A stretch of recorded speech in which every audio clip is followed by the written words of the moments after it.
Welcome to section 1.4.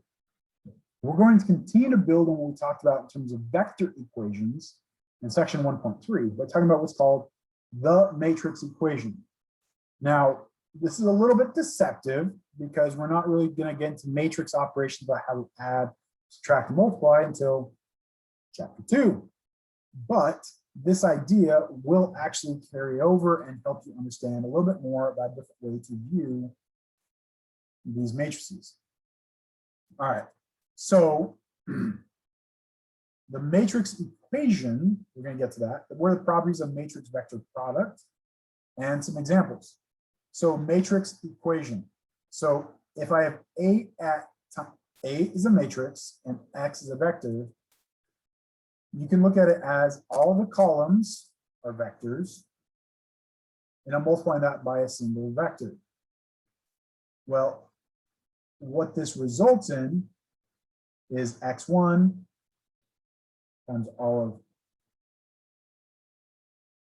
the first column, x2 times all the second column, plus xn times all columns. So in other words, ax is a linear combination of the columns with the correspondings of x's as weights.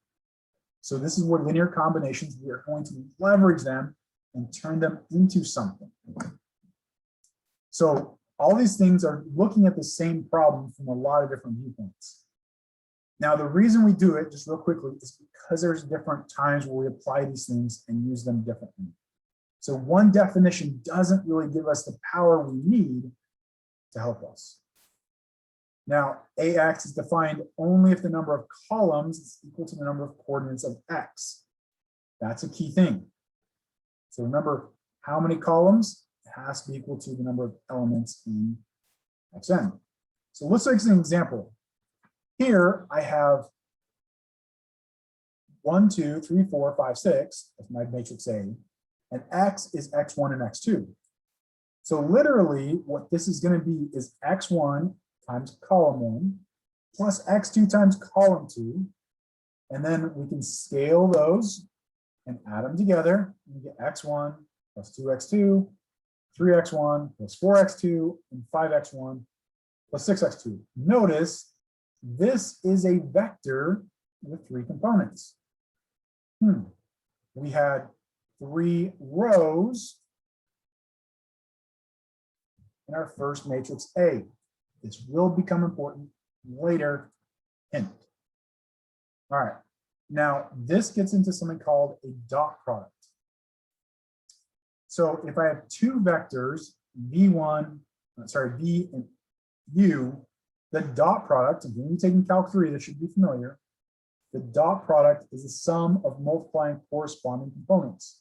So in other words, I multiply V1 and U1, and then I add that to the product of V2, U2, and so forth, all the way down to Vn, Un. All those dots just need to keep going with the pattern. So again, we'll get to more of what is a dot product. It's actually called an inner product. Lots more details, lots more on how to multiply and add these in chapter 2. So a lot more, but this general computational idea. So just to get the computation going on, I could literally look at this as I take the 7 and I multiply it times each element in the first column, and it was this.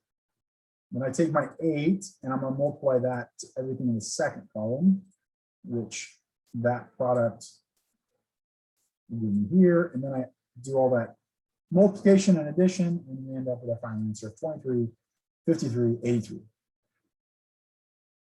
So hopefully that makes sense about where we're going.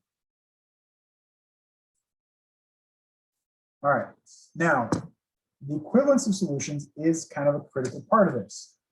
So we have a theorem that says that if a matrix is n by n, so it has n columns, and B is a vector with n components, it's an Rn, then the matrix equation has the same solution set as the vector equation.